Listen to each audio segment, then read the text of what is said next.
Right. ఇక్కడ ఇది చాలా కష్టతరమైన క్వెషన్ అండి. ఎవరు ఆన్సర్ చేసే క్వెషన్ కాదు. ఫస్ట్ థింగ్ మనం హెచ్-1బీ తీసుకుందాం. హెచ్-1బీ ఇప్పుడు మార్చ్‌లో స్టార్ట్ అవుతది. ఎవరైనా అప్లై చేసుకొని హెచ్-1బీ మీద రావాలనుకుంటే, మీకు జెన్యూన్‌గా జాబ్ ఉండి, ఎవరైనా మీకు వీసా అప్లై చేసి, మీరు పిక్ అయ్యి వస్తే ఇబ్బందేం లేదు. రాంగానే నాకు జాబ్ ఉంటది, అకామిడేషన్ ఉంటది, అన్ని ప్రాబ్లమ్స్ లేకుండా ఉంటాయి అనుకున్న వాళ్ళు డెఫినిట్‌గా రావచ్చు.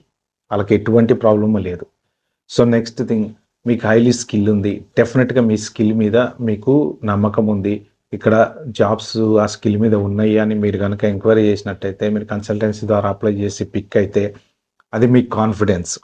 ఎందుకంటే, మీరు కన్సల్టెన్సీ ద్వారా హెచ్-1 చేసుకుంటే ఆబ్వియస్‌లీ చాలా అమౌంట్ పే చేయాల్సొస్తది. ఆ అమౌంట్ అంతా భరించి తీరా ఇక్కడికొచ్చిన తర్వాత జాబ్ లేకపోతే ఒక 3 నెల్లో, 4 నెల్లో మీ సొంత ఖర్చులతో ఉండాల్సొస్తది. లేదా టెంపరరీ జాబులు చేయడానికి ఇప్పుడు ఇదివరకులాగా పరిస్థితి లేదు. సో, కాబట్టి అదొక్కటి ఆలోచించుకోండి మీరు.